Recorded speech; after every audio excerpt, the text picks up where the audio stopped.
Semoga yang subscribe diberikan rezeki melimpah dari jalan tak terduga. Dan yang like komen dimudahkan jalannya menuju surga di hari akhir nanti. Nabi Sulaiman alaihi salam adalah manusia terkaya sepanjang sejarah kehidupan manusia di muka bumi. Dalam beberapa kitab suci seperti Al-Quran, Alkitab, dan Injil, Nabi Sulaiman alaihi salam dijelaskan sebagai manusia terkaya yang pernah hidup di muka bumi. Tidak ada satupun manusia yang bisa mengalahkan total kekayaannya hingga hari kiamat tiba nanti. Para arkeolog telah menemukan situs peninggalan sejarah Islam yang mengungkap total kekayaan Nabi Sulaiman alaihi salam. Eres bin Yosef, profesor sekaligus peneliti, ia menyatakan bahwa 3000 tahun yang lalu Nabi Sulaiman alaihi salam diperkirakan memiliki kekayaan senilai 2,2 triliun US dollar.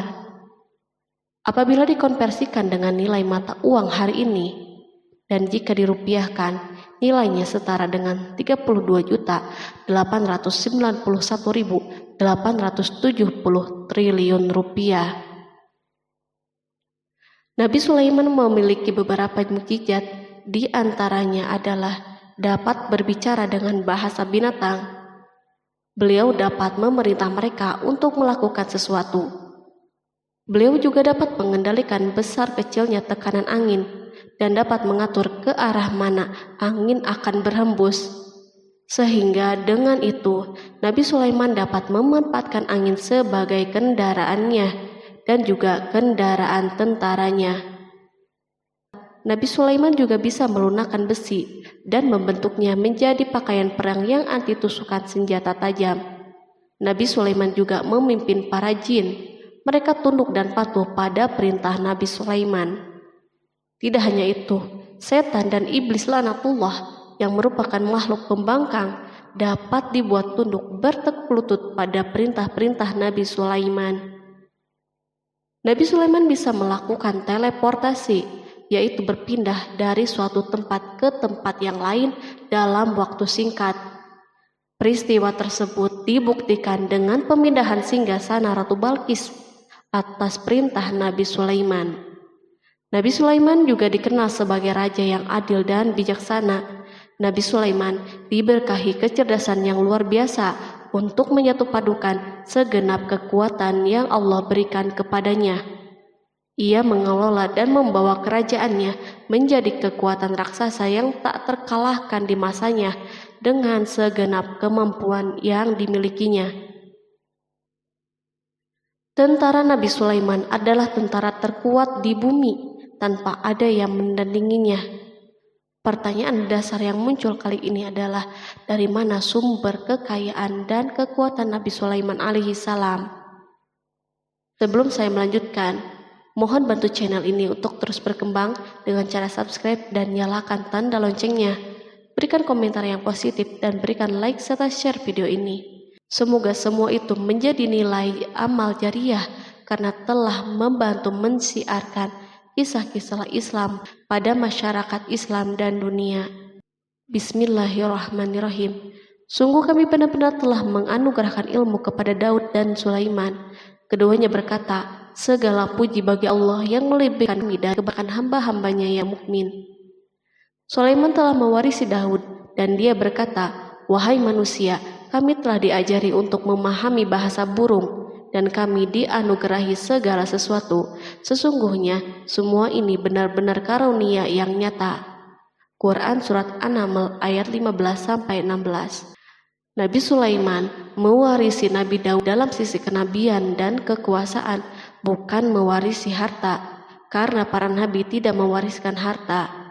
Sepeninggalan mereka, harta para nabi menjadi sedekah bagi orang-orang yang ada di sekitar mereka, yaitu orang-orang fakir dan orang-orang yang membutuhkan. Allah telah memilihnya sebagai nabi dari kalangan Bani Israel. Begitu juga Allah telah memberinya kekuasaan kerajaan sehingga ia menjadi pemimpin Bani Israel. Barangkali sesuatu yang paling penting yang diwarisi oleh Nabi Sulaiman dari Nabi Daud adalah tradisi militer. Kemajuan militer yang dahsyat telah berpindah kepada Nabi Sulaiman. Nabi Daud sebenarnya adalah seorang penggembala kambing yang sangat miskin, tapi seiring dengan perjalanan waktu, ia menjadi komandan pasukan yang tiada tanding. Perubahan keadaan ini adalah sebagai bentuk ilham dari Allah Subhanahu wa Ta'ala dan sebagai dukungan darinya. Daud mengetahui bahwa kekuatan yang hakiki yang mengatur alam semesta adalah kekuatan Allah Subhanahu wa Ta'ala. Kehadiran Nabi Daud mengubah keadaan pasukan Bani Israel, di mana mereka sebelumnya lari jika berhadapan dengan musuh, maka kini keberadaan mereka mulai diperhitungkan. Di masa hidupnya, Daud mengalami peperangan yang sangat banyak, namun Al-Quran tidak menceritakan secara terperinci akan hal tersebut. Dan kami kuatkan kerajaannya. Quran Surat Shad ayat 20. Ayat tersebut berarti bahwa Daud belum pernah terkalahkan dalam peperangan yang diikutinya. Di samping dukungan yang Allah Subhanahu wa Ta'ala berikan kepada Daud, juga pasukannya dan rakyatnya, di mana mereka adalah orang-orang yang bertauhid dan menyerahkan diri kepada Allah Subhanahu wa Ta'ala. Allah Subhanahu wa Ta'ala mengungkapkan kepada Daud hal-hal yang menjadikan pasukannya memiliki keistimewaan yang dengannya mereka dapat mengalahkan pasukan-pasukan yang lain yang ada di bumi saat itu. Allah Subhanahu wa Ta'ala berfirman, dan kami telah melunakkan besi untuknya. Quran Surat Saba ayat 10. Sebenarnya baju besi yang dibuat untuk orang-orang yang hendak berperang cukup mengganggu gerakan mereka. Kita bisa membayangkan ketika ada dua orang yang berperang, yang satunya dapat bergerak dengan bebas, sementara yang lain tidak leluasa bergerak. Namun dengan kekuasaan Allah, Nabi Daud dapat melunakkan besi dan dapat membuat darinya baju besi yang ringan. Ini adalah kemajuan penting yang Allah berikan kepada Daud dan tentaranya. Kemajuan ini kini dimiliki oleh Nabi Sulaiman. Demikianlah Sulaiman memiliki pasukan yang dahsyat yang melebihi pasukan manapun di bumi saat itu. Bahkan Allah Subhanahu wa Ta'ala menambah karunia-Nya kepada Nabi Sulaiman. Dan Sulaiman telah mewarisi Daud dan dia berkata, "Hai manusia, kami telah diberi pengertian tentang suara burung dan kami diberi segala sesuatu. Sesungguhnya ini benar-benar suatu karunia yang nyata." Quran Surat An-Naml ayat 16. Pada suatu hari, Nabi Sulaiman menengadahkan tangannya dan berdoa kepada Allah Subhanahu wa Ta'ala. Antara hati Nabi dan Allah tidak ada penghalang, tidak ada jarak, tidak ada sekatan waktu, dan tak ada seorang pun dari para nabi yang berdoa kepada Allah kecuali doanya pasti terkabul. Kejernihan hati ketika mencapai puncak tertentu, maka ia akan menggapai apa saja yang diinginkan di jalan Allah Subhanahu wa Ta'ala. Dalam doanya Nabi Sulaiman berkata, "Ya Tuhanku, ampunilah aku dan anugerahkanlah kepadaku kerajaan yang tidak dimiliki oleh seorang pun sesudahku." Quran Surat Shad ayat 35. Sulaiman menginginkan dari Allah Subhanahu wa Ta'ala suatu kerajaan yang belum pernah diperoleh oleh siapapun setelahnya. Allah Subhanahu wa Ta'ala mengabulkan doa hambanya Nabi Sulaiman dan memberinya kerajaan tersebut. Barangkali orang-orang yang hidup di saat ini bertanya-tanya, mengapa Sulaiman meminta kerajaan ini yang belum pernah dimiliki oleh seorang pun setelahnya. Ambisi Sulaiman untuk mendapatkan kekuasaan atau kerajaan adalah ambisi yang ada di dalam seorang nabi, dan tentu ambisi para nabi tidak berkaitan kecuali dengan kebenaran. Ambisi tersebut adalah bertujuan untuk memudahkan penyebaran dakwah di muka bumi. Nabi Sulaiman sama sekali tidak cinta kepada kekuasaan ataupun ingin menunjukkan kesombongan. Namun beliau ingin mendapatkan kekuasaan untuk memerangi kelaliman yang menyebar di muka bumi. Perhatikanlah kata-kata Nabi Sulaiman kepada Balqis ketika beliau berdialog dengannya. Dan ketika Balqis datang, ditanyakanlah kepadanya, "Serupa inikah singgasanamu?" Dia menjawab, "Seakan-akan singgasana ini singgasanaku, kami telah diberi pengetahuan sebelumnya dan kami adalah orang-orang yang berserah diri. Quran Surat An-Naml ayat 42. Demikianlah kata-kata Sulaiman yang bijaksana, kata-kata yang membenarkan permintaannya untuk memiliki kekuasaan dan kekuatan. Sulaiman telah mengerahkan semua kemuliaan dan kekuasaannya dalam rangka menegakkan agama Allah Subhanahu wa Ta'ala dan menyebarkan Islam. Nabi Sulaiman mewarisi kekuasaan, kenabian, hikmah ilmu dari Daud. Orang-orang menyebut Sulaiman Al-Hakim atau Sulaiman yang bijaksana. Kebijaksanaan Nabi Sulaiman tidak terbatas pada keadilannya di tengah-tengah manusia dan kasih sayangnya kepada mereka. Namun kebijaksanaan Sulaiman juga berlaku di kalangan burung dan binatang-binatang lainnya. Nabi Daud juga mengenal bahasa burung, tetapi Sulaiman dapat berbicara dengan bahasa burung. Bahkan ia dapat menjadikannya sebagai pembantunya. Ketika Nabi Daud bertasbih, maka gunung-gunung dan burung-burung serta binatang buas pun ikut bertasbih bersamanya. Bahkan angin pun berhenti untuk mendengar tasbih ini. Sedangkan Nabi Sulaiman, Allah Subhanahu wa Ta'ala memberinya karunia lebih dari itu, di mana binatang-binatang buas tunduk padanya, begitu juga angin dan burung. Allah Subhanahu wa Ta'ala berfirman, dan sesungguhnya kami telah memberi ilmu kepada Daud dan Sulaiman, dan keduanya mengucapkan, segala puji bagi Allah yang melebihkan kami dari kebanyakan hamba-hambanya yang beriman. Dan dia berkata, hai manusia, kami telah diberi pengertian tentang suara burung, dan kami diberi segala sesuatu. Sesungguhnya semua ini benar-benar karunia yang nyata. Quran Surat An-Naml ayat 15-16. Nabi Sulaiman mampu mendengar bisikan semut yang berbicara dengan sesama mereka.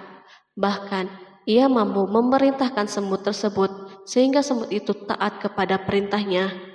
Pasukan Nabi Sulaiman memiliki kekuatan yang sangat dahsyat di dunia. Belum pernah ada di dunia suatu pasukan yang memiliki kekuatan seperti ini. Kekuatan Nabi Sulaiman berasal dari beberapa kombinasi yang sangat mengagumkan, sehingga karenanya ia tidak dapat tertandingi. Kekuatan itu terdiri dari manusia, jin, dan burung. Kita mengetahui bahwa jin adalah makhluk Allah Subhanahu wa Ta'ala dan manusia tidak mampu untuk melihatnya atau menghadirkannya atau meminta pertolongannya. Sedangkan Sulaiman telah diberi Allah Subhanahu wa Ta'ala kemampuan untuk menundukkan jin. Bahkan ia mampu menjadikan mereka sebagai pekerja-pekerja kasar di kerajaannya saat itu, saat tidak ada peperangan. Ketika ada pasukan lain yang mencoba melawan pasukan ini, maka mustahil mereka akan merasakan kemenangan. Bahkan pasukan Sulaiman juga diperkuat oleh pasukan burung. Burung di pasukan Sulaiman memerankan tugas yang sangat penting, yaitu sebagai badan intelijen. Kita mengetahui bahwa peranan informasi saat peperangan sangatlah penting. Dari informasi tersebut, pasukan dapat mengetahui keadaan musuhnya. Demikianlah peranan burung pada pasukan Sulaiman. Ia terbang di tengah-tengah musuh, kemudian ia kembali kepada Sulaiman untuk menyampaikan berita tentang keadaan musuhnya. Di samping jin dan burung, Allah Subhanahu wa Ta'ala juga menundukkan angin untuk Sulaiman. Nabi Sulaiman dapat memerintahkan angin dan ia mampu menaiki angin bersama tentaranya. Pasukan Sulaiman juga terdiri dari pasukan udara pada saat di mana tak seorang pun memimpikan untuk terbang di udara. Barangkali mukjizat ini yang Allah Subhanahu wa Ta'ala berikan kepada Sulaiman menjadi sebab kejayaan militernya sehingga pasukannya tidak tertandingi. Allah Subhanahu wa Ta'ala berfirman, dan dihimpunkan kepada Sulaiman tentaranya dari jin, manusia, dan burung, lalu mereka diatur dengan tertib dalam barisan.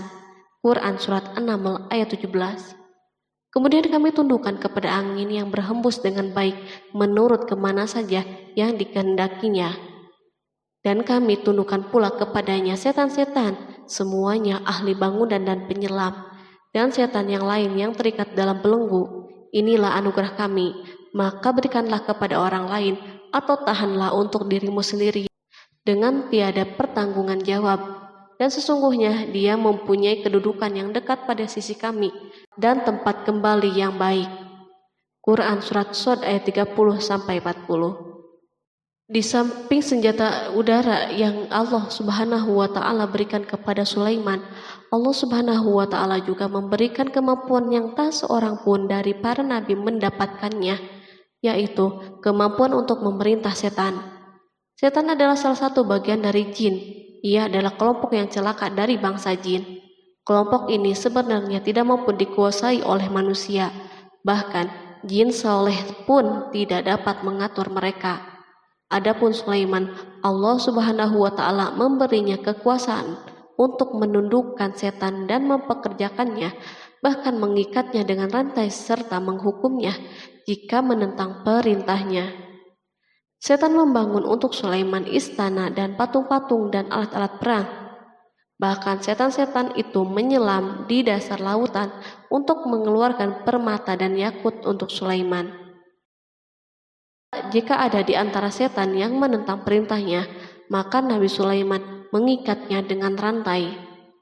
Ini semua menunjukkan kekayaan Sulaiman dan kekuasaannya, di mana ia mampu mengatur banyak makhluk di dunia. Tentu kemampuan itu atas izin Allah sebagai mukjizat darinya. Allah Subhanahu wa Ta'ala berfirman, dan sebagian dari jin ada yang bekerja di hadapannya di bawah kekuasaannya dengan izin Tuhannya, dan siapa yang menyimpang di antara mereka dari perintah kami, maka kami rasakan kepadanya azab neraka yang apinya menyala-nyala. Para jin itu membuat untuk Sulaiman apa yang dikehendakinya dari gedung-gedung yang tinggi, patung-patung, dan piring-piring yang besarnya seperti kolam dan periuk yang tetap berada di atas tungku. Quran Surat Saba ayat 12. Nabi Sulaiman yang bijaksana adalah penguasa yang tak tertandingi di muka bumi. Meskipun memperoleh nikmat yang khusus dan agung ini yang Allah Subhanahu wa Ta'ala berikan kepada Nabi Sulaiman, beliau tetap menunjukkan sebagai manusia yang paling banyak berzikir kepadanya dan manusia yang paling banyak bersyukur di zamannya. Allah Subhanahu wa Ta'ala berfirman tentang Sulaiman, Sulaiman sebaik-baik hamba, sesungguhnya dia amat taat kepada Tuhannya. Quran Surat Shad ayat 30. Nabi Sulaiman selalu mendirikan sholat, puasa, tasbih, dan mengungkapkan rasa cinta yang dalam. Hamba yang kembali adalah hamba yang menuju Allah Subhanahu wa Ta'ala. Waktu sholat bagi Sulaiman adalah waktu yang sangat penting, sehingga ketika datang waktu itu, maka beliau tidak bisa disibukkan dengan hal yang lain. Sulaiman mengetahui penyakit kuda dan ia mampu berbicara dengan bahasa kuda. Bahkan kuda itu pun mentaati perintah Nabi Sulaiman. Allah Subhanahu wa Ta'ala juga memberikan kenikmatan lain atas Sulaiman. Allah Subhanahu wa Ta'ala berfirman, dan kami alirkan cairan tembaga baginya. Quran Surat Saba ayat 12. Al-Kihtir adalah tembaga yang dicairkan. Sebagaimana Allah Subhanahu wa Ta'ala memberikan nikmat atas ayahnya Daud di mana ia mampu melunakkan besi, dan Allah Subhanahu wa Ta'ala mengajarinya bagaimana cara mencairkannya, maka Sulaiman pun memanfaatkan tembaga yang cair untuk peperangan dan di saat perdamaian. Pada saat peperangan, beliau mencampur tembaga dengan besi dan membuat darinya perunggu.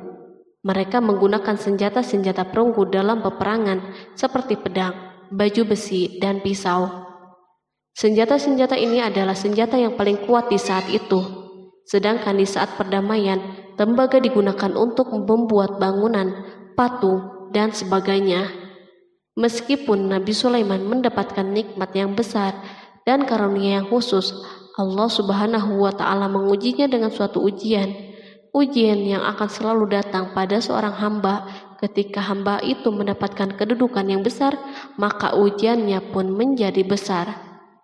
Allah Subhanahu wa Ta'ala menguji Sulaiman dengan penyakit. Allah Subhanahu wa Ta'ala berfirman, dan sesungguhnya kami telah menguji Sulaiman dan kami jadikan dia tergeletak di atas kursinya sebagai tubuh yang lemah karena sakit. Kemudian ia bertaubat. Ia berkata, Ya Tuhanku, ampunilah aku, anugerahkanlah kerajaan yang tidak dimiliki oleh seorang pun sesudahku. Sesungguhnya Engkaulah yang Maha Pemberi. Kemudian kami tundukkan kepadanya angin yang berhembus dengan baik menurut kemana saja yang ia kehendaki. Dan kami tundukkan pula kepadanya setan-setan, semuanya ahli bangunan dan penyelam. Quran Surat Shod ayat 34-37. Sulaiman diuji dengan penyakit yang sangat keras, di mana Toran saat itu tidak mampu mengatasinya. Sakitnya Sulaiman sangat keras, sehingga para dokter dari kalangan manusia dan jin tidak mampu menghilangkan penyakitnya. Lalu burung-burung menghadirkan rumput-rumput yang dianggapnya sebagai obat, tetapi Sulaiman pun belum juga sembuh. Semakin hari penyakit Sulaiman semakin menjadi-jadi, sehingga ketika Sulaiman duduk di atas kursi, ia duduk bagaikan tubuh tanpa roh, seakan-akan ia mati karena saking kerasnya penyakit yang dideritanya. Sakit yang diderita Sulaiman terus berlanjut untuk beberapa saat.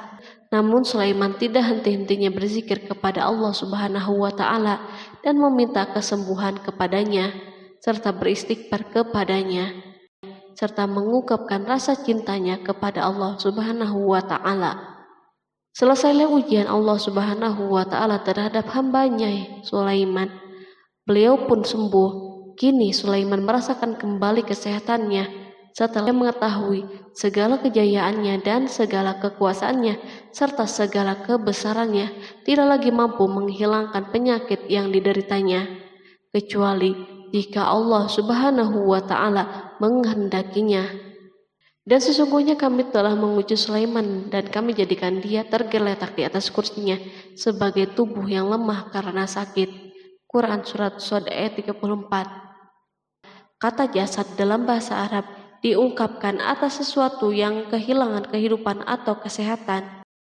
Nabi Sulaiman telah membangun masjid atau tempat beribadah sehingga manusia menyembah Allah Subhanahu wa Ta'ala di dalamnya. Rumah ini menunjukkan keunggulan seni arsitektur dan seni pahat. Orang-orang yang membangun rumah ini berjumlah puluhan ribu orang. Tentu setiap kelompok dari mereka memiliki pekerjaan masing-masing. Di antara mereka ada yang mencairkan tambang, ada yang menjadi tukang pahat, ada yang membelah batu, ada yang memotong-motong kayu, ada yang mendatangkan rumput-rumput dari Libanon, dan ada yang melelehkan emas dan menjadikannya lempengan-lempengan yang mengkilat untuk menutupi kayu dan menutupi dinding. Bahkan golongan jin membantu pembangunan rumah tersebut, tentu dengan perintah dan bimbingan Nabi Sulaiman. Mereka membuat patung-patung yang besar dan membuat bejana yang besar untuk tempat makanan para tentara dan pekerja, yaitu bejana seperti gunung karena saking beratnya dan besarnya. Mereka juga membuat tempat-tempat minum yang besarnya seperti kolam.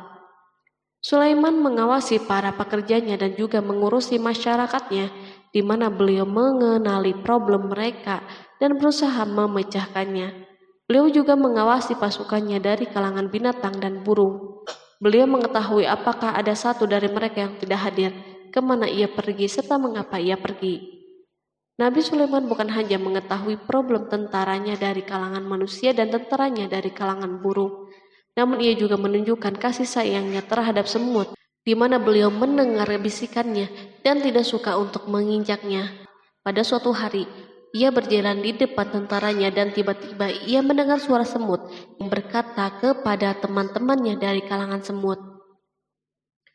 Hingga apabila mereka sampai di lembah semut, berkatalah seekor semut, "Masuklah ke dalam sarang-sarangmu agar kamu tidak terinjak oleh Sulaiman dan tentaranya." Sedangkan mereka tidak menyadari. Maka dia tersenyum karena mendengar perkataan semut itu, dan ia berdoa, "Ya Tuhanku, berilah aku ilham untuk tetap mensyukuri nikmat-Mu yang telah Engkau anugerahkan kepadaku dan kepada kedua orang ibu dan bapakku, dan untuk mengerjakan amal soleh yang Engkau ridhoi, dan masukkanlah aku dengan rahmat-Mu ke dalam golongan hamba-hamba-Mu yang soleh." Quran Surat An-Naml ayat 18-19. Sulaiman mendengarkan pembicaraan semut itu, lalu beliau tersenyum karena mendengar pembicaraannya. Apa yang dibayangkan oleh semut kecil itu? Meskipun Sulaiman mendapatkan kekuasaan dan memiliki tentara yang besar, namun beliau menunjukkan kasih sayang terhadap semut. Beliau mendengar bisikannya dan melihat semut yang ada di depannya. Oleh karena itu, tidak mungkin baginya untuk menginjaknya. Sulaiman bersyukur kepada Allah Subhanahu wa Ta'ala yang telah memberinya nikmat, yaitu nikmat rahmat dan nikmat kasih sayang. Di samping itu, Sulaiman orang yang paling kaya di dunia, di mana istananya terbuat dari kayu-kayu gaharu yang memiliki bau yang harum, dan istananya terbuat dari emas dan terkadang dari kristal. Beliau juga memiliki kursi besar yang dibuat dari emas dan permata. Istana Sulaiman merupakan istana yang paling besar di dunia. Sulaiman menggunakan pakaian dari emas dan permata. Meskipun demikian, Sulaiman tetap menunjukkan sebagai hamba yang berserah diri dan rendah diri kepada Allah Subhanahu wa Ta'ala dan kepada manusia. Nabi Sulaiman yang merendahkan dirinya di hadapan Allah, dan ia selalu sujud kepada Allah sebagaimana ayahnya yang selalu bertasbih kepada Allah. Sulaiman selalu melantunkan lagu-lagu cinta ilahi dan hanya memuji Allah Subhanahu wa Ta'ala. Pada suatu hari, Nabi Sulaiman mengeluarkan perintahnya kepada pasukan untuk bersiap-siap. Sulaiman keluar memeriksa pasukannya satu demi satu. Pasukannya diteliti. Kelompok yang pertama adalah kelompok manusia. Sulaiman memerintahkan kesiapan mereka, lalu Sulaiman mengeluarkan perintah-perintahnya. Kemudian Sulaiman memerintah kelompok jin dan menyampaikan perintah-perintahnya. Beliau memenjarakan jin yang tampak bermalas-malasan saat bekerja. Lalu ia memeriksa binatang dan berkata pada mereka, apakah mereka sudah makan dengan baik dan tidur dengan nyenyak? Apakah ada yang mengadu kepadanya, misal karena penyediaan makanan yang tidak layak? Apakah di sana ada yang sakit dan sebagainya? Ketika Sulaiman merasa puas dengan semuanya, Sulaiman memasuki tenda tempat berkumpulnya burung. Belum lama, Sulaiman memasuki tenda tersebut dan mengamati keadaan di sekitarnya, sehingga ia mengetahui burung yang tidak hadir yaitu hudhud. Dan dia memeriksa burung-burung lalu berkata, mengapa aku lihat hudhud? Quran Surat An-Naml ayat 20. Burung-burung yang lain tampak terdiam sebagai tanda penghormatan dan akan mendengarkan apa yang akan dikatakan pemimpin mereka Sulaiman. Beliau mengarahkan pandangannya kepada semua burung dan tidak menemukan hudhud di antara mereka. Tak seekor burung pun yang mengetahui keberadaannya. Sulaiman mulai menampakkan kemarahannya. Apakah dia termasuk yang tidak hadir? Quran Surat An-Naml ayat 20. Tiba-tiba seekor burung kecil memberanikan diri untuk berkata kepada Sulaiman, wahai Nabi yang mulia, seharusnya hudhud ada bersamaku kemarin untuk melaksanakan tugas penyelidikan. Ia adalah pemimpin misi itu, namun hudhud belum datang. Oleh karena itu, aku tidak pergi bersamanya. Burung itu tampak gemetar ketakutan. Sulaiman mengetahui bahwa hudhud tidak hadir dan tak seorang pun mengetahui kepergiannya. Hudhud pergi tanpa terlebih dahulu meminta izin kepada Sulaiman dan tidak memberitahu di mana keberadaannya. Dalam keadaan marah, Sulaiman berkata, sesungguhnya aku benar-benar akan mengazabnya dengan azab yang keras atau benar-benar menyembelihnya, kecuali ia benar-benar datang kepadaku dengan alasan yang jelas. Quran Surat An-Naml ayat 21. Kawanan burung mengetahui bahwa Sulaiman sedang marah dan telah menetapkan untuk menyembelihnya atau justru memaafkannya dengan syarat ia datang dengan membawa alasan yang dapat menyelamatkannya. Atau dengan kata lain, hudhud dapat memastikan bahwa ia melaksanakan tugas yang penting. Sulaiman menunjukkan kemarahan yang besar sehingga siapapun akan merasa takut ketika melihat Sulaiman marah. Meskipun beliau terkenal dengan kasih sayangnya, namun kemarahannya karena membela kebenaran. Kemudian beliau dapat melaksanakan ancamannya dengan cara yang mudah. Seekor burung tampak gemetar ketakutan melihat kemarahan Sulaiman. Lalu beliau mengeluarkan tangannya ke burung itu dan memegang-megang kepalanya, sehingga burung itu pun merasa tenang dan rasa takutnya hilang. Sulaiman pergi dari tenda burung itu dan menuju istananya.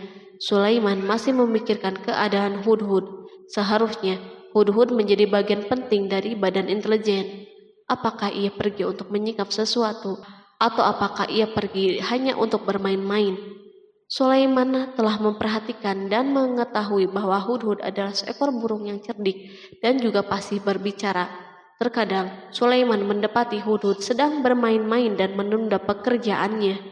Sulaiman melihatnya dan Hudhud memahami bahwa ini tidak benar, sebab ia tidak boleh mencampur adukan antara waktu serius dan waktu bermain. Akhirnya, tidak lama setelah kepergiannya, Hudhud tiba di tenda burung. Burung-burung yang lain berkata kepadanya, "Pergilah engkau ke tempat tuan kita Sulaiman. Jika ia mengetahui bahwa engkau telah sampai, maka jiwamu benar-benar terancam." Hudhud terbang dan menemui Sulaiman.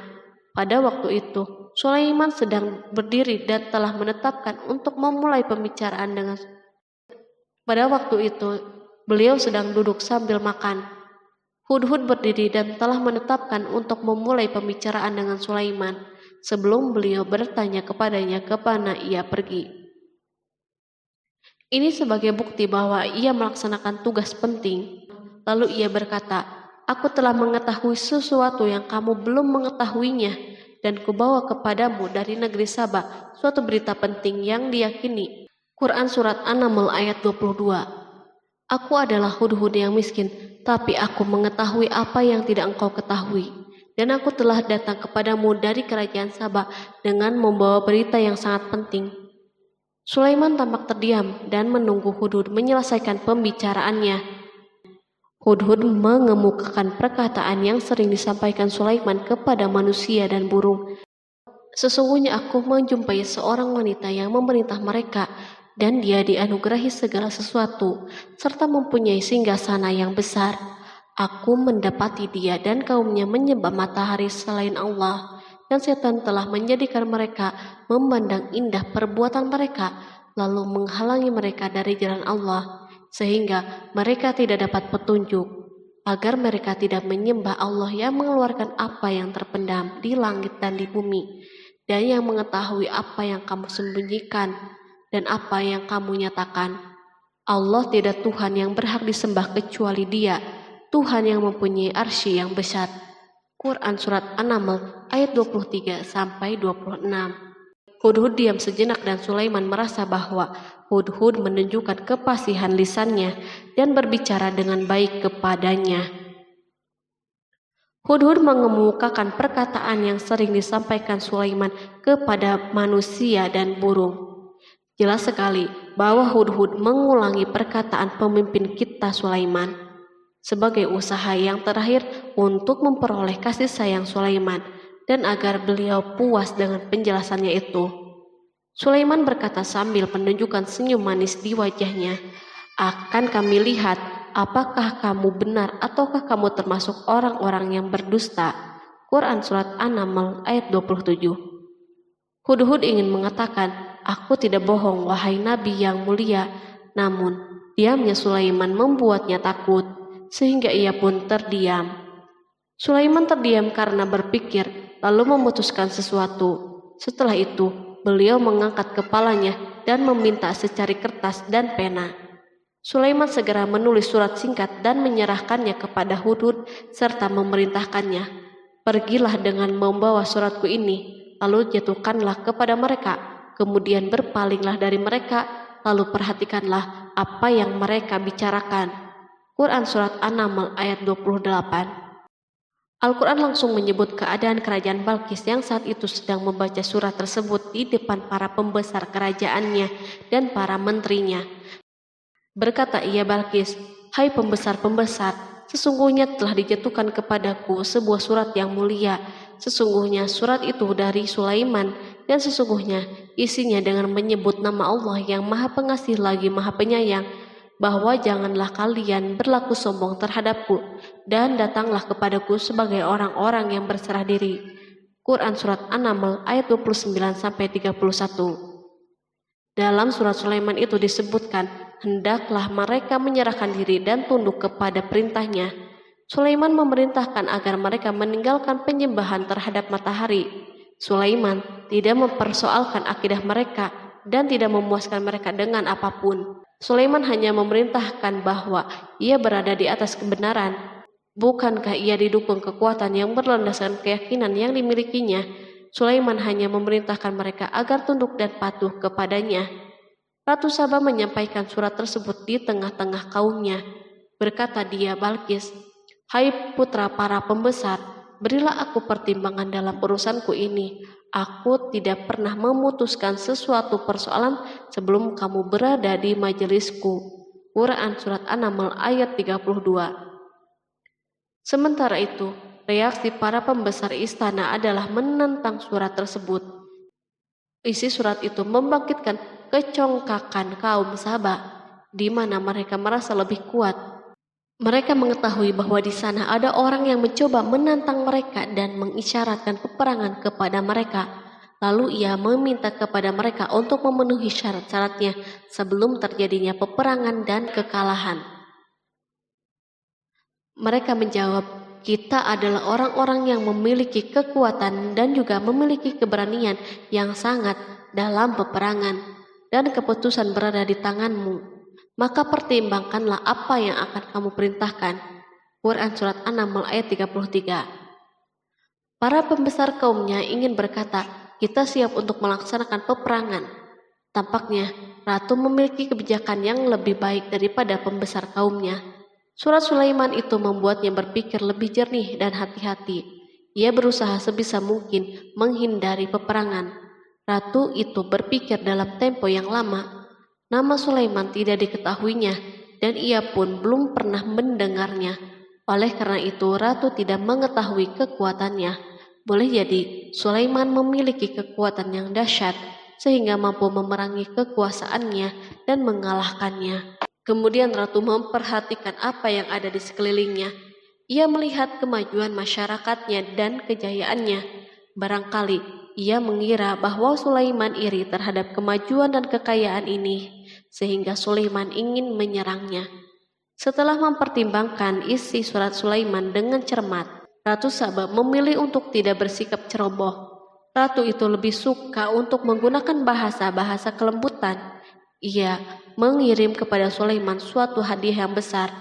Ratu mengira bahwa Sulaiman seorang yang ambisius, yang boleh jadi ia telah mendengar tentang kekayaan kerajaannya. Para utusan pergi dengan membawa hadiah dari Ratu Saba. Ratu berharap agar mereka dapat memasuki kerajaan Sulaiman dan akan mengetahui kondisi kerajaannya. Saat mereka pulang, Ratu ingin mendengar secara langsung dari mereka tentang keadaan kaum Sulaiman dan pasukannya. Setelah mendapatkan informasi yang cukup, maka Ratu dapat membuat suatu keputusan yang tepat. Ratu menyembunyikan apa yang terlintas dalam dirinya, lalu ia berbicara kepada pembesar istananya bahwa ia dapat menyingkap niat jahat Raja Sulaiman melalui cara mengirimkan hadiah kepadanya. Ratu lebih memilih cara tersebut dan menunggu reaksi Sulaiman. Ratu berhasil memuaskan para pembesar istananya dan untuk sementara menghilangkan ide untuk berperang. Karena para raja jika menyerang suatu desa, maka pemimpin desa tersebut adalah orang yang paling banyak mendapatkan kehinaan dan cercaan. Akhirnya para pembesar kaumnya merasa puas dengan pikirannya itu. Allah Subhanahu wa Ta'ala berfirman, Dia berkata, "Sesungguhnya raja-raja apabila memasuki suatu negeri, niscaya mereka membinasakannya dan menjadikan penduduknya yang mulia menjadi hina, dan demikian pula lah yang akan mereka perbuat. Dan sesungguhnya aku akan mengirim utusan kepada mereka dengan membawa hadiah, dan aku akan menunggu apa yang akan dibawa kembali oleh utusan-utusan itu." Quran Surat An-Naml ayat 34-35. Kemudian sampailah hadiah Ratu Balkis kepada Nabi Sulaiman. Para badan intelijennya memberitahunya bahwa para utusan Balkis datang dengan membawa hadiah. Sulaiman langsung mengetahui bahwa ratu itu sengaja mengirim orang-orangnya untuk mengetahui atau mendapatkan informasi tentang kekuatannya. Lalu setelah itu, ia mengambil keputusan atau sikapnya kepada Sulaiman. Sulaiman segera memanggil semua pasukannya untuk berkumpul. Utusan Balkis segera memasuki istana Sulaiman yang dipenuhi dengan pasukan besar yang bersenjata. Tiba-tiba, utusan Balkis tampak tercengang ketika melihat kekayaan mereka dan harta mereka yang tidak ada apa-apanya dibandingkan dengan kerajaan Sulaiman. Hadiah mereka tampak tidak berarti. Emas yang mereka bawa tampak tidak berarti saat mereka memasuki istana Sulaiman yang terbuat dari kayu-kayu pohon gaharu yang mengeluarkan bau yang harum serta dihiasi dengan emas. Para utusan Balkis berdiri bersama Sulaiman dan menyaksikan bagaimana Sulaiman mengendalikan pasukannya. Kemudian mereka mulai berpikir tentang kekuatan dan kualitas pasukan Sulaiman. Betapa kagetnya mereka ketika melihat di tengah-tengah pasukan itu terdapat singa, burung, dan tentara dari kalangan manusia yang mampu terbang. Mereka pun sadar bahwa mereka dihadapkan pada pasukan yang tiada taranya. Selesailah demonstrasi pasukan Sulaiman. Kemudian para utusan itu dipersilahkan maju ke tempat hidangan makanan. Para utusan itu sangat terkejut ketika melihat berbagai macam makanan dari penjuru bumi ada di depannya. Dan di antara makanan itu pun terdapat makanan yang biasa ditemukan di negeri mereka. Tetapi mereka melihat bahwa makanan itu memiliki rasa yang istimewa. Selain itu, piring-piring yang ada di depan mereka dan dijadikan tempat makanan terbuat dari emas dan mereka dilayani oleh laki-laki yang berhias dengan emas. Ratu mereka pun tidak mengenakan hiasan itu. Di meja makan terdapat burung, ikan laut, dan berbagai macam daging yang mereka tidak mampu lagi membedakannya. Sulaiman tidak makan bersama mereka, tetapi beliau makan dengan menggunakan piring yang terbuat dari kayu. Beliau memakan roti yang kering yang dicampur dengan minyak. Inilah makanan yang dipilihnya. Sulaiman makan bersama mereka dalam keadaan diam. Mereka merasa bahwa kehadiran Sulaiman menciptakan suatu kewibawaan yang luar biasa. Selesailah jamuan makanan itu. Lalu dengan sangat malu mereka menyerahkan hadiah Ratu Balkis kepada Sulaiman. Hadiah itu berupa emas, yang bagi mereka hadiah itu sangat bernilai. Tetapi di sini hadiah ini tampak kecil di hadapan kekayaan yang sangat mengagumkan. Sulaiman memperhatikan hadiah ratu itu dan berkata, maka tatkala utusan itu sampai kepada Sulaiman, Sulaiman berkata, apakah patut kamu menolong aku dengan harta? Maka apa yang diberikan Allah kepadaku lebih baik daripada apa yang diberikannya kepadamu. Tetapi kamu merasa bangga dengan hadiahmu. Quran Surat An-Naml ayat 36. Raja Sulaiman menyingkap dengan kata-katanya yang singkat itu penolakannya terhadap hadiah mereka. Ia memberitahu utusan itu bahwa ia tidak menerima hadiah tersebut. Ia tidak merasa puas dengan hadiah itu. Yang membuatnya puas hanya, janganlah kalian berlaku sombong terhadapku dan datanglah kepadaku sebagai orang-orang yang berserah diri. Lalu Sulaiman kembali berkata dengan pelan, kembalilah kepada mereka. Sesungguhnya kami akan mendatangi mereka dengan bala tentara yang mereka tidak kuasa melawannya. Dan pasti kami akan mengusir mereka dari negeri itu Saba dengan terhina dan mereka menjadi tawanan-tawanan yang hina. Quran Surat An-Naml ayat 37. Sulaiman meninggalkan para utusan ratu itu setelah terlebih dahulu mengancam mereka. Para utusan itu mengharap agar Sulaiman mau menunggu kunjungan dari Ratu Balkis yang akan membawa misi perdamaian. Akhirnya sampailah para utusan Balkis ke negeri Saba. Mereka segera menuju istana ratu. Mereka memberitahu bahwa negeri mereka ada di ujung tanduk. Mereka menceritakan kepada ratu kekuatan Sulaiman dan tidak mungkin bagi mereka mampu melawannya. Mereka meyakinkan Balkis bahwa ia harus mengunjunginya dan melihat sendiri. Kemudian ratu menyiapkan dirinya untuk pergi menuju kerajaan Sulaiman. Sulaiman duduk di kursi kerajaan di tengah-tengah para pembesarnya dan para menterinya, serta para komandan pasukan. Sulaiman mengetahui bahwa Balkis menuju tempatnya. Balkis dikelilingi rasa takut. Sulaiman berpikir sejenak tentang bagaimana matahari disembah. Ia memikirkan bagaimana informasi yang diterima badan intelijennya tentang kemajuan kerajaan Balkis dalam bidang kesenian dan ilmu pengetahuan. Sulaiman bertanya kepada dirinya sendiri, apakah kemajuan menjadi penghalang untuk mengetahui kebenaran? Apakah ratu itu gembira dengan kekuatan yang dicapainya? Dan ia membayangkan bahwa kekuatan adalah segalanya. Dengan kemajuan yang dimilikinya, Sulaiman ingin membuat kejutan agar ratu mengetahui bahwa Islam yang diyakini oleh Sulaiman adalah satu-satunya yang mampu mendatangkan kemajuan dan kekuatan yang hakiki. sehingga ia dapat membandingkan antara keyakinannya dalam menyembah matahari beserta kemajuan yang dicapainya dan keyakinan Sulaiman juga beserta kemajuan yang diraihnya. Para intelijen Sulaiman telah memberitahunya bahwa hal yang sangat disegani dan dikagumi oleh kaum Balkis adalah singgasana Ratu Balkis. Singgasana itu terbuat dari emas dan batu mulia. Singgasana tersebut dijaga oleh para penjaga yang sangat disiplin, di mana mereka tidak pernah lalai sedikit pun. Oleh karena itu, sangat tepat bila Sulaiman menghadirkan singgasananya di sini, di kerajaannya, sehingga ketika ratu tiba, maka ia dapat duduk di atasnya. Sulaiman ingin membuat kejutan kepadanya dan menunjukkan bahwa kemampuannya tersebut yang berlandaskan pada keislamannya. Sulaiman melakukan yang demikian itu dengan harapan agar si ratu tunduk kepadanya. Ide ini terlintas dalam diri Sulaiman, lalu ia mengangkat kepalanya dan menoleh kepada anak buahnya. Berkatalah Sulaiman, "Hai para pembesar, siapakah di antara kamu sekalian yang sanggup membawa singgasananya kepadaku sebelum mereka datang kepadaku sebagai orang-orang yang berserah diri?" Quran Surat An-Naml ayat 38.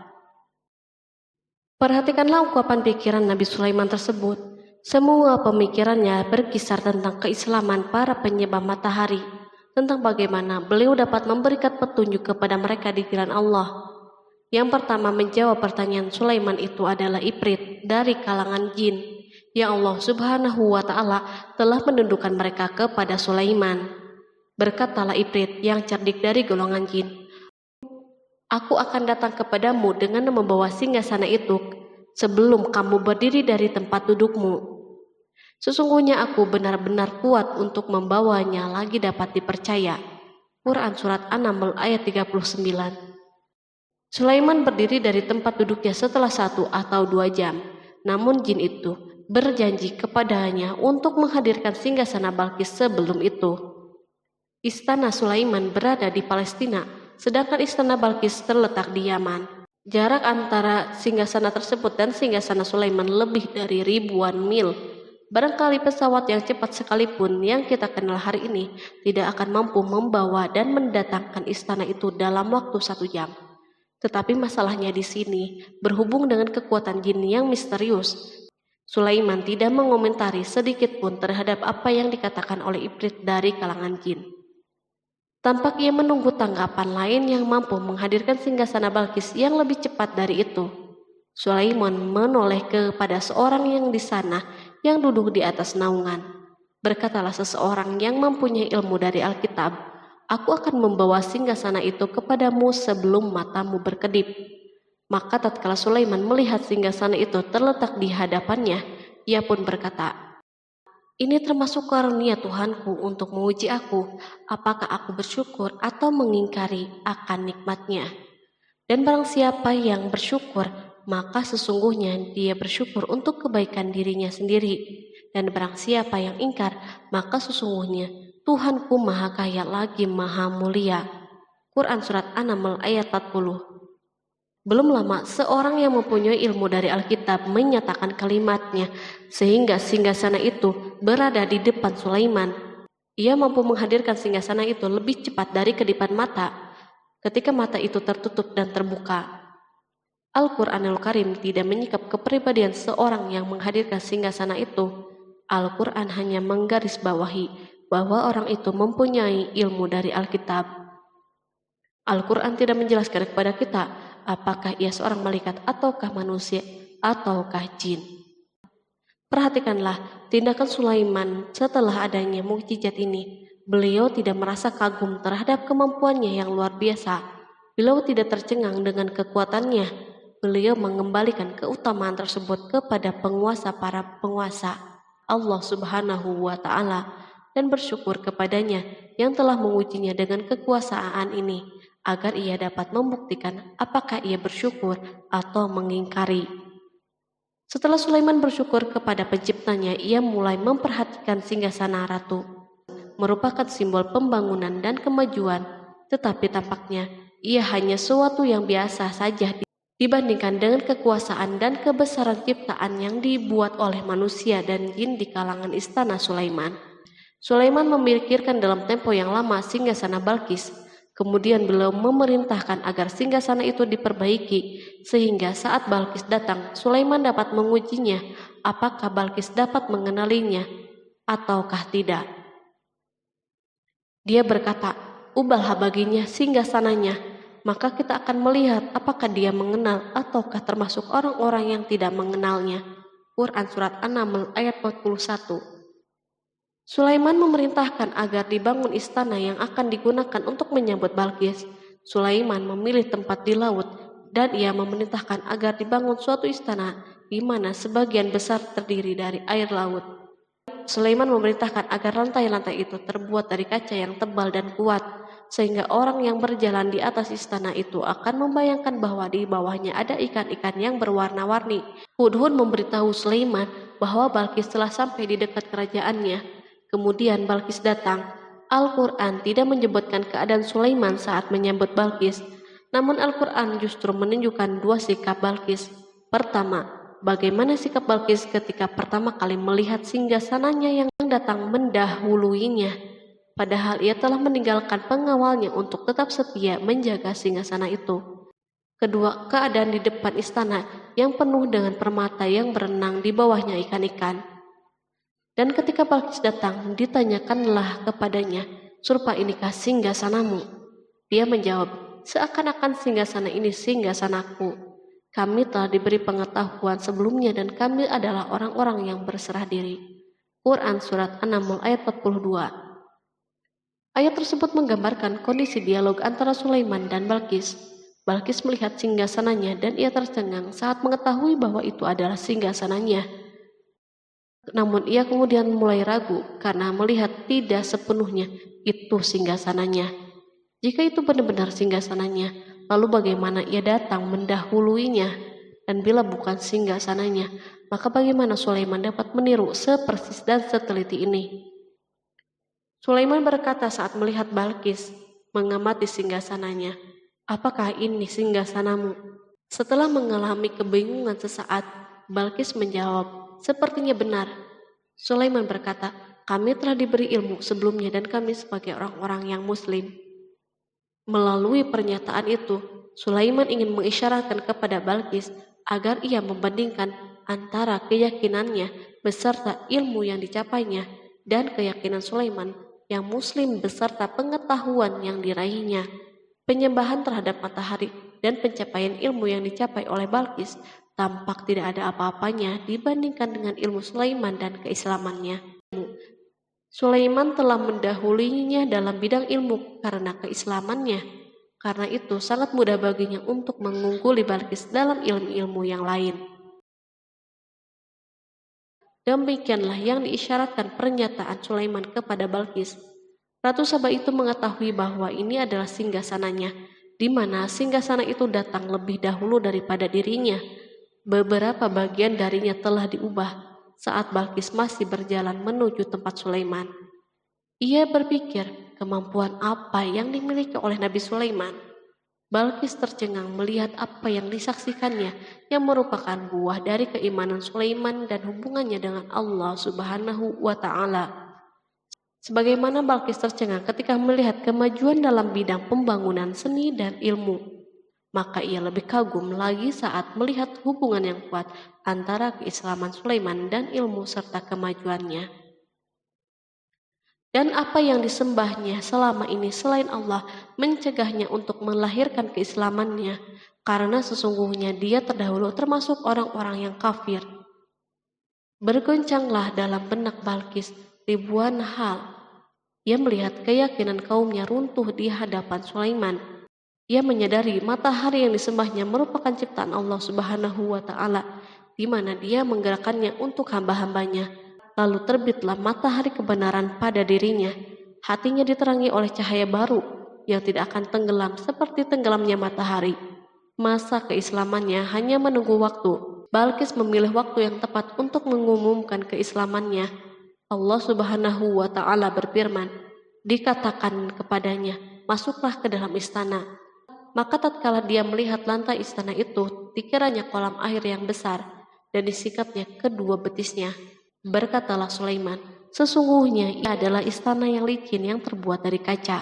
Berkatalah Balqis, "Ya Tuhanku, sesungguhnya aku telah berbuat zalim terhadap diriku, dan aku berserah diri bersama Sulaiman kepada Allah, Tuhan semesta alam." Quran Surat 6 ayat 44. Dikatakan kepada Balqis, masuklah ke dalam istana. Ketika ia masuk, maka ia tidak menyaksikan adanya kaca, tetapi ia melihat air, sehingga ia mengira akan bersinggungan dengan air laut. Lalu ia menyingkap sedikit bajunya agar bajunya tidak basah. Sulaiman mengingatkannya tanpa melihat agar tidak khawatir terhadap pakaiannya, karena pakaiannya tidak akan basah sebab di sana tidak ada air. Ia sekedar kaca yang halus yang saking halusnya hingga tidak tampak. Pada kesempatan itulah Balqis mengumumkan keislamannya. Ia mengakui kelaliman dirinya dan ia menyatakan penyerahan diri kepada Sulaiman dan kepada Allah Subhanahu wa Ta'ala. Lalu kaumnya pun mengikutinya dan mereka memeluk Islam. Balqis menyadari ia berhadapan dengan penguasa yang terbesar di bumi dan salah satu nabi yang mulia. Untuk pertama kalinya wajah Sulaiman dihiasi dengan senyuman yang menunjukkan kepuasannya sejak Balqis mengunjunginya. Demikianlah Sulaiman mewujudkan kejayaannya yang hakiki dan menyebarkan cahaya Islam di muka bumi. Al-Quran tidak menyebutkan kisah Balqis setelah keislamannya. Para ahli tafsir mengatakan bahwa ia menikah dengan Sulaiman. Selain itu, ada yang mengatakan bahwa ia menikah dengan salah satu orang dekat Sulaiman. Ada juga yang mengatakan bahwa sebagian Raja Habasyah adalah keturunan dari buah perkawinan ini. Sulaiman hidup di tengah-tengah kejayaan dan kemuliaan di muka bumi. Kemudian Allah Subhanahu wa Ta'ala menetapkan kematian baginya. Sebagaimana kehidupan Sulaiman yang berada di puncak kemuliaan dan kejayaan yang penuh dengan keajaiban yang luar biasa, maka kematiannya pun merupakan tanda-tanda kebesaran Allah Subhanahu wa Ta'ala yang penuh dengan keajaiban. Demikianlah bahwa kematiannya sesuai dengan kehidupannya, sesuai dengan kejayaannya. Allah Subhanahu wa Ta'ala berfirman tentang kematian Sulaiman. Maka tatkala kami telah menetapkan kematian Sulaiman, tidak ada yang menunjukkan kepada mereka kematiannya itu kecuali rayap yang memakan tongkatnya. Maka tatkala ia telah tersungkur, tahulah jin bahwa kalau sekiranya mereka mengetahui yang gaib, tentulah mereka tidak akan tetap dalam siksa yang menghinakan. Quran Surat Saba ayat 14. Kemampuan Nabi Sulaiman untuk menundukkan jin dan mempekerjakan mereka serta hubungan mereka dengannya, semua ini menimbulkan fitnah di tengah-tengah manusia dalam hal tertentu. Dan kematian Sulaiman merupakan batasan atau jawaban terhadap fitnah ini. Kami tidak mengetahui siapa yang mengklaim bahwa jin mengetahui hal yang gaib. Kami tidak mengetahui siapa yang bertanggung jawab terhadap tersebarnya isu yang keliru ini. Yang kita ketahui adalah bahwa hal tersebut tersebar dan mempengaruhi sebagian manusia dan jin. Barangkali manusia berkata kepada diri mereka, selama jin melakukan perbuatan yang luar biasa ini, maka apa gerangan yang menjadikan mereka tidak mengetahui hal-hal yang gaib itu? Manusia lupa bahwa kunci kegaiban berada di tangan Allah Subhanahu wa Ta'ala. Masalah ilmu gaib tidak akan mampu dikuasai oleh jin, manusia, ataupun para nabi dan semua makhluk. Hanya Dia yang mengetahuinya. Allah Subhanahu wa Ta'ala merencanakan bahwa kematian Sulaiman pun bertujuan untuk menghancurkan pemikiran ini, yaitu pemikiran bahwa jin mengetahui hal yang gaib. Jin bekerja untuk Nabi Sulaiman selama beliau hidup, dan tatkala beliau meninggal, maka tugas mereka menjadi bebas. Nabi Sulaiman meninggal tanpa diketahui oleh jin, sehingga mereka tetap bekerja untuknya. Mereka tetap kepada Sulaiman. Seandainya mereka mengetahui hal yang gaib, niscaya mereka tidak akan meneruskan pekerjaan mereka. Pada suatu hari Sulaiman memasuki mihrabnya untuk itikaf, ibadah dan sholat. Tak seorang pun berani mengganggu khalwat di mihrabnya. Mihrab Sulaiman terletak di puncak gunung dan dindingnya terbuat dari permata. Pada suatu hari, Sulaiman duduk bersandar pada tongkatnya dan ia tampak tenggelam dalam tafakur. Beliau berzikir kepada Allah hingga rasa kantuk menguasainya. Lalu setelah itu malaikat maut menemuinya di mihrabnya. Sulaiman pun meninggal. Beliau bersandar kepada tongkatnya. Jin melihatnya dan mengira bahwa beliau sedang sholat. sehingga mereka pun tetap melanjutkan pekerjaannya. Berlalulah hari yang panjang, kemudian datanglah rayap, yaitu semut kecil yang memakan kayu. Hewan itu pun mulai memakan tongkat Sulaiman. Rayap-rayap itu tampak lapar. Sebagian dari tongkat Sulaiman dimakan beberapa hari oleh rayap itu. Ketika yang dimakannya semakin bertambah, maka tongkat itu pun menjadi rusak dan jatuh dari tangan Sulaiman. Tubuh mulia itu kehilangan keseimbangan dan terhempas di bumi. Tatkala tubuh suci itu tersungkur, maka manusia segera menuju ke sana. Mereka menyadari dan mengetahui bahwa Nabi Sulaiman telah meninggal dalam waktu yang sangat lama. Jin menyadari bahwa mereka tidak mengetahui hal-hal yang gaib, dan manusia pun mengetahui hakikat ini. Seandainya jin mengetahui hal yang gaib, niscaya tidak akan meneruskan siksa yang hina. Mereka tidak akan bekerja. Demikianlah Nabi Sulaiman meninggal dalam keadaan duduk dan sholat di mihrabnya. Lalu berita itu tersebar bagaikan api di bumi. Manusia, burung dan binatang buas mengantarkan jenazah Nabi Sulaiman. Sekawanan burung tampak sedih dan menangis. Semua makhluk bersedih. Akhirnya, tak seorang pun mengetahui bahasa burung di bumi. Meninggallah seorang yang memahami pembicaraan burung. Burung-burung itu berkata, "Betapa beratnya kehidupan di tengah-tengah orang yang tidak mengetahui pembicaraan kita." Terdapat sejumlah versi perihal riwayat tentang kisah wafat Nabi Sulaiman alaihi salam. Salah satunya hadis yang diriwayatkan oleh Al-Hafiz Ibnu Asakir dalam tafsir Ibnu Katsir. Hadis ini disebut mendekati kebenaran kisah wafatnya Nabi Sulaiman. Seperti yang dikutip dari buku Kisah Para Nabi oleh Imam Ibnu Katsir. Menurutnya, Nabi Sulaiman alaihissalam meninggal dalam keadaan berdiri. Berdirinya beliau ini adalah sedang melakukan sholat dan bersandar pada tongkatnya. Diketahui Nabi Sulaiman dikenal terbiasa menyendiri di dalam Masjid Baitul Maqdis. Durasinya bahkan dalam kurun waktu yang tidak biasa, yakni bisa hingga 1 atau 2 bulan, hingga 1 atau 2 tahun. Untuk sajian makanan dan minumannya selalu dibawakan oleh para setan yang masih tergabung dalam salah satu jenis jin. Hingga suatu ketika mereka membawakan makanan dan minuman seperti biasa, namun tidak mengetahui bahwa Nabi Sulaiman telah wafat. Pada hari wafatnya, Nabi Sulaiman mendatangi sebuah pohon yang tumbuh di Baitul Maqdis. Atas izin Allah, Nabi Sulaiman pun berbincang dengan pohon tersebut dan menanyakan nama serta fungsi dari dirinya. Pohon ini bernama Kharubah. Nabi Sulaiman pun bertanya padanya, "Apakah kegunaanmu?"